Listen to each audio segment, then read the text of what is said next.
Mina ngizokwenzani mina ngalokho? Mina ngizokwenzani ngalokho? Ngizokwenzani mina ngalokho mina? Yabo izinto zambuko Ngizokwenzani ngalokho mina Sifebe? Ngizokwenzani mina ngalokho? Leon sicela uhambe endlini. Ngiyabuza uzokwenzani ngalokho? Uhambe endlini ungiyekele. Ngibuza uzokwenzani ngalokho? Uhambe endlini ungiyekele. Ngiyakubuza ukwenza. Yabona Thuli mfethu. Yonke mfethu sonke lesikhathi ubungidakela yazi. Sonke lesikhathi ubungidakela. Sonke lesikhathi ubungidakela.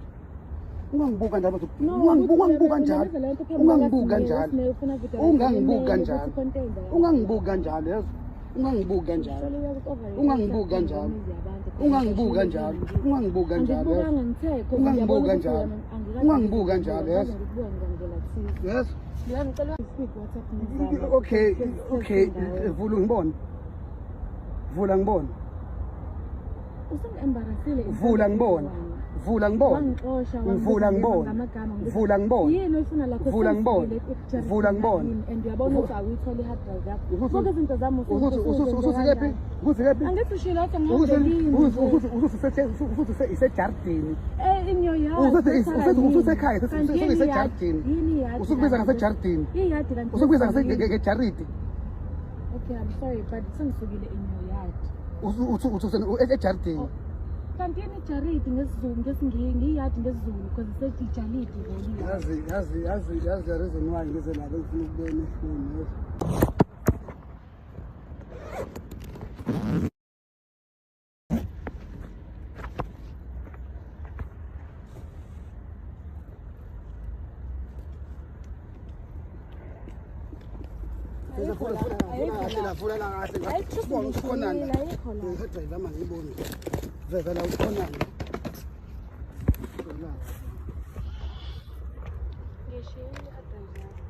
Ushiyephi?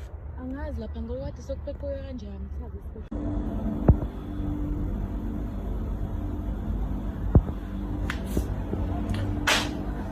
Hayi.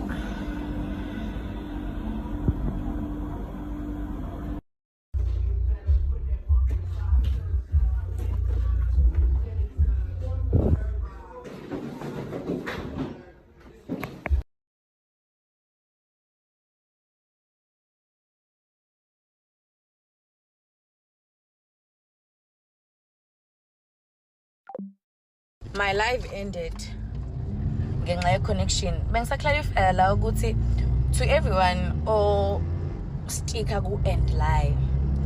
End lie came from the fact that he lied about me on Facebook. What mina I cheated on him. So I was confronting. I never went to him to apologize. Apologize for what? For what? For the fact that he hit me. For what? I said and lied because he lied about me on Facebook. I was confronting him about lying ngegama lami ku Facebook. Mase nga-add ukuthi if nami kuthiwa ngahamba ngayokhuluma kubantu ngathi you hit me ngathi and add lies. That it context nje yale and add lies. And add lies. That's the context. Ingake ekhathile VN, ingake ngiblockile also because I wanted to go comment on that shit.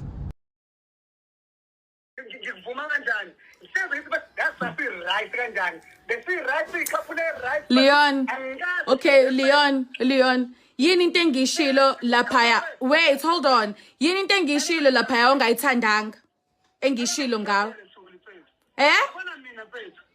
Akekho umuntu angathandana naye bese okumnandi ufanana naye njengawe yazi ngiyakutshela futhi lo bhathi and ngihlezi ngikhuluma lo bhathi kwamosheka into eyimfundo yazi angikhulumi kabi mina noma iningi ngokukhuluma ngokuthula ngivele ngithi mina bese yazi lengane bese sasi right ka bese ayikho relationship eyimfundo njengeyethu fana ngihlezi ngikhuluma futhi mebebuzo lokho ukuthi kwenzakala ngiphathi la nalengane angikhulumi kabi mfuni mfethu Okay, Leon, ikuphi mina ukukhuluma kabe ngikushilo?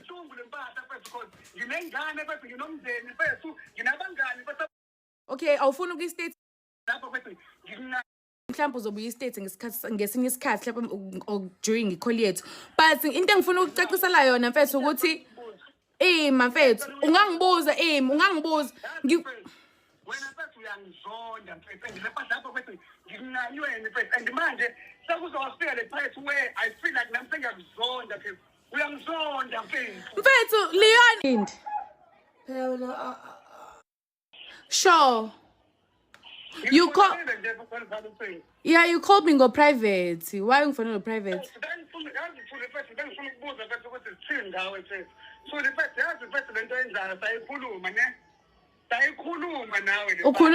Ima, hold on, wait. Ima, ngenguzwe mangabe uthe, ngenguzwe mangabe uphamisa umoya, khuluma kahle, sikhulume ngalento whatever ekuhluphayo because clearly kuningi okuhluphayo. Yabo ngoba kuningi engikuzwayo and stuff like that. Asivele sikhulume lento once and for all. The reason why ngi-end i-call yakho is because ungifonela ngo-private, which I'm sorry for. Ukuthi ngingakutsheli mhlawumbe ukuthi why ngi-end i-call yakho because ngi-understandanga ukuthi why sifonelana ngo-private. Yabo. The reason why I'm calling you back is because ngifuna sikhulume and like get this whatever that's going on over and done with. Kuze ngeke kube ngathi ngikhuluma ngawe. So mina, I always say to women, noma ngabe umuntu umkhulu kangakanani, noma ngabe umuntu udume kangakanani, akekho umuntu okumele ahlale abuse emhlabeni and akekho umuntu okumele protect umuntu omhlukumezayo emhlabeni because if you protect that abusive boyfriend of yours or abusive husband of yours, that means kufanele ukuthi uyamthuma abuse abanye abantu because angithi wena we are enabling his behavior.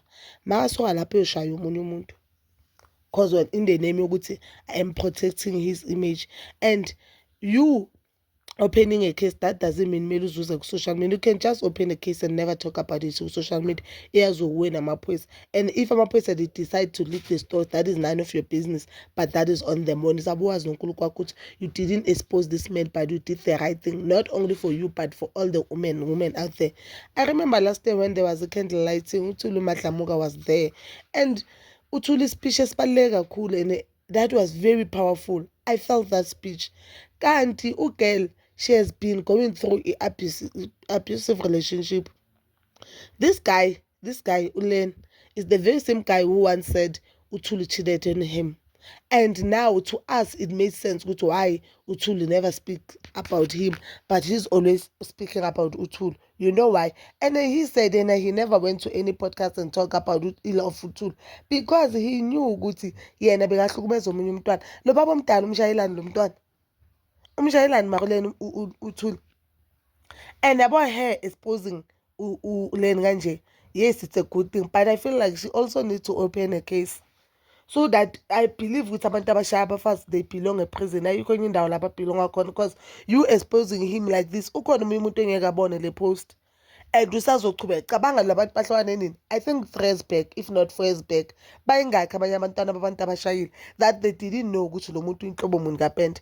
Remember after a breakup abo uvele wazithulela ukuthula bahamba kula few podcasts mhlambe 2 and akakhulumanga ill of him kangako. There was this one podcast where the interviewer this guy, this YouTuber, though Osuchana ngama cell phones. Yes, that guy. That is where she said this guy is speaking ill of her. Kwamanye ama YouTubers or abanye abantu who are doing the very same content that they're both doing. Maybe he believes, maybe Ulen believes that Uyokhulu Uthuli, but I for one, I knew Uthuli before Ulen. And the first time I knew of Ulen was that time when they went on that thing, Yama Couples, that show Yama Couples. That is when I knew of a boyfriend. But before I knew Uthuli. And assistant. An assistant or bless or whoever that he wanna bless. So Uthuli, with or without Len, very because she was also making content nabo Zilemus, nabo Tato. I want to content nabo Zile, nabo Tato.